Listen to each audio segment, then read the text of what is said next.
Ujambo mtazamaji, na kukaribisha ni kupashe uvumi unaosambazwa mitandaoni ya kijamii sasa hivi. Ni madai ya jinsi Rais Ruto ametegea washirika wake mamilioni ya pesa. Ni kwa nini afanye hivi? Pia nitakujuza usemi wake naibu rais wa zamani Rigathi Gachagua kuhusiana na mchezo matata wa kuigiza wa Echoes of War ambao ulistahili kuigizwa na wanafunzi wa Butere Girls. Mwanzo ningependa usikilize usemi wake Rigathi Gachagua akiwa katika hafla ya chakula cha mchana ambacho nia yake ni kusherekea kumbukumbu ya rais wa tatu wa taifa la Kenya hayati Mwai Kibaki katika hoteli ya Serena jijini Nairobi. About Butere Girls, we are unable to understand what is this viciousness against children by the present government.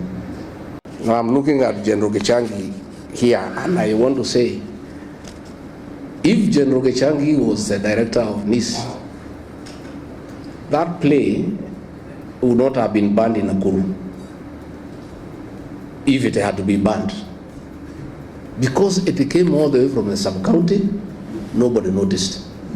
It went to the county, nobody noticed. It went to the region and it became number 3, nobody noticed. They only noticed about it in Nakuru. Kwa mujibu wa maneno yake waziri wa usalama Kipchumba Murkomen ambayo iliweza kunukuliwa, amesema, let us not use our students to propagate politics. It will bring us shame. Politicians should not be scriptwriters in school competition. Inaaminika kuwa serikali imeamurisha wizara ya masomo kuweka kanuni mpya za tamasha la maigizo, hii ikijiri tu baada ya ripoti fupi yake Cleophas Malala ambaye ni mwandishi wa Echoes of War iliyoweza kunukuliwa na Kenya.co.ke na kusema, the play will now be performed by adult citizens who do not need permission to showcase the play. We will choose the best actors in Kenya and invite the public to watch this play so that they can clearly understand its message. Huenda hii ndio sababu kuu ya waziri wa usalama Kipchumba Murkomen kuhusisha tamthilia ya Echoes of War na baadhi ya mikakati ya wanasiasa ya kutumia wanafunzi kupinga serikali, ikizingatiwa Cleophas Malala ni mojawapo wa kambi ya wapinzani. Lakini kulingana na Rigathi Gachagua, kidole cha lawama ni kwa idara ya ujasusi NIS kama idara iliyochukua jukumu la kupea serikali ripoti za kijasusi. Tamthilia ya Echoes of War iwapo ingesimamishwa, hili lingefanyika katika kiwango cha chini cha tamasha hizi. Aidha, Gachagua amerejelea uongozi wa hayati Kibaki ambaye kulingana naye wakati huo idara ya ujasusi ilikuwa imeimarika.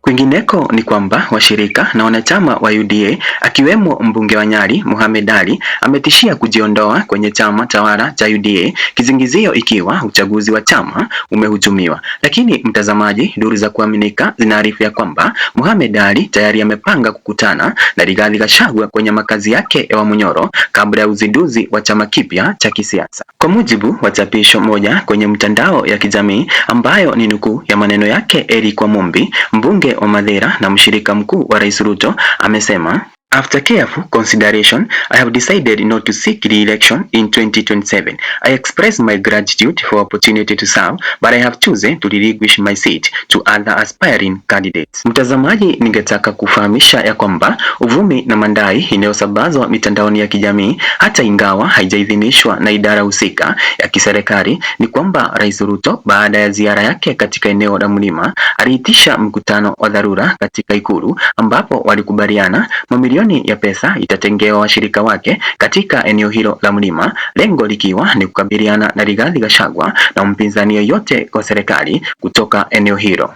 Ya hivi majuzi ikiwa ni hafla ya mazishi katika eneo la Kirinyaga ambapo Gachagua alitarajiwa kuhudhuria, mbunge wa Madera Eric Wamumbi na ambaye ni mwandani wa karibu sana wa Rais William Ruto anahusishwa na kuleta wahuni kuharibu hafla hii. Huenda ni kutokana na jaribio kadhaa kufeli ambapo mbunge wa Madera Eric Wamumbi anashindwa kukabiliana na Gachagua kama inavyokisiwa kuwa makubaliano yake na serikali tawala, basi akabaki bila chaguo ila kujiuzuru. Mtazamaji, mtazamo wako ni upi kuhusiana na meza yetu ya ripoti ya siku ya leo? Nijuze maoni yako kwenye sehemu ya maoni, na ili kuzidi kupokea ripoti za aina hii kutoka kituo hiki cha ripoti nambari 2 nyuma ya kuna, kwa moyo mkunjufu bonyeza subscribe button na kisha alama ya like. Hapa ni Nemu Media.